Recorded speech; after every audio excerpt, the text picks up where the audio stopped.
Mungkin agak singkat-singkat aja karena waktu tinggal nggak berapa lagi. Makasih Yang Mulia, Pak Penasihat Hukum yang saya hormati, Pak Jaksa Penuntut Umum. Memang ketika merumuskan whistleblowing dan justice collaborator, memang ini peraturan yang agak problematik dan dilematik ya. Karena ada satu sisi mengatakan ini bagian dari hero. Iya baik.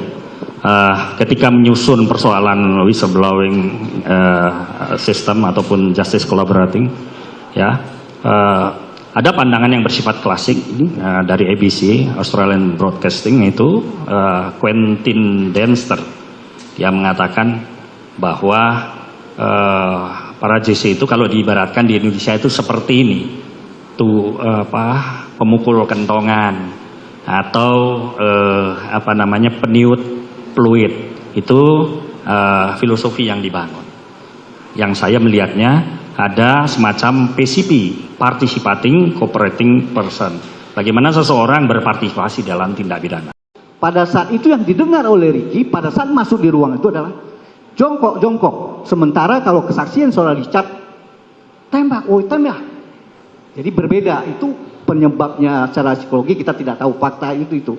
Tetapi si saudara Ricky tidak melakukan aktivitas hal-hal yang kira-kira membantu kayak aktivitas mengambil senjata kayak atau memegang siswa, tapi dia udah posisi sudah melihat kejadian.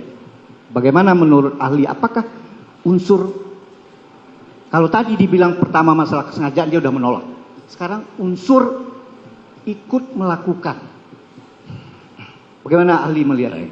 Apakah di dalam teori-teori dan turut serta itu juga ada keaktifan yang nyata? Tadi ahli sudah menjelaskan ada gerak tubuh yang jelas. Nah, silakan ahli menjawab. Terima kasih Pak Penasihat Hukum yang mulia yang saya hormati Pak Jaksa. Tentu saya tidak bisa mengarah kepada orang, saya objektif ya sebagai akademisi. Tapi saya tentu mencoba mendeskripsikan secara logis saja kaitan dengan apa yang deskripsi yang digambarkan oleh Pak Penasihat Hukum. Tadi saya mengatakan prinsip liability based on fault itu, ya, kata fault itu kata salah itu, ya, itu pastinya setiap orang dimulai dengan mental element must be present. Persoalan mental itu harus hadir dulu. Jadi kalau orang mau melakukan kejahatan tindak pidana yang sering disampaikan oleh para ilmuwan, apa yang disebut dengan mens rea itu, niat jahat itu, maka itu harus hadir. Jadi kalau ada sikap seseorang yang tidak mau mengikuti omongan seseorang, tidak mau mengikuti perintah seseorang, maka itu gambaran dari mental element, ya, yang saya sebut must be present itu yang hadir. Kalau dia mengatakan siap, saya laksanakan, atau iya Pak, saya akan laksanakan. Tapi kalau dia mengatakan maaf Pak, saya tidak mau, saya menolak, itu mental element must be present yang menunjukkan mens rea-nya nggak ada. Kalau ini dikaitkan dengan niat untuk melakukan perbuatan jahat. Jadi gambaran saya prinsip committed mental element itu harus komit antara yang nyuruh sama yang disuruh, atau yang merintah sama yang diperintah. Mental elemennya ada di situ. Ya, kalau kata-katanya seperti itu dan kaitan dengan dampak, ya, apakah ini ada kaitannya dengan van head instrumen, ada nggak kaitannya dengan alat? Ini akan berbeda dengan misalnya memerintahkan, tolong ambilkan pistol, tolong ambilkan, sediakan racun, dan sebagainya. Kira-kira itu gambaran yang saya berikan yang mulia, yang Pak Penasihat Hukum yang saya hormati. Baik. Jadi jelas di situ bahwa kalau mental element itu tidak ada, ya bagaimana kita mau menilai itu mens rea? Kemudian bagaimana kita menilai bahwa dia masih diminta memanggil seseorang, ajudan juga, walaupun dia masih dalam keadaan bingung, dalam keadaan apa benar, apakah akan diklarifikasi dan di mana akan dilakukan. Dia belum sampai sejauh itu. Iya.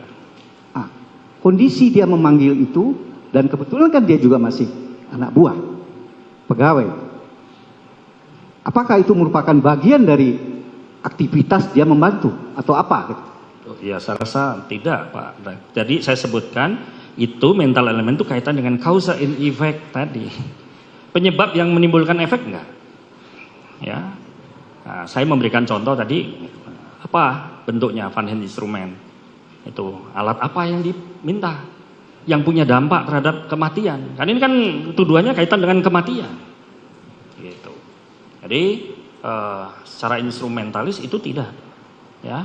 Apalagi kalau secara fisik diwujudkan willingly body, gerakan tubuhnya, misalnya kalau seseorang dia tahu bahwa atasannya akan menembak, dia memegangi korbannya misalnya, dia memegang korban, itu willingness body, gerakan tubuh yang menunjukkan, ya, causal relation, ya, hubungan yang secara kausalitas kelihatan, atau mengarahkan posisi korban tepat kepada sasaran sasaran pembunuhan, sasaran dari alat pembunuhan. Kira-kira itu Pak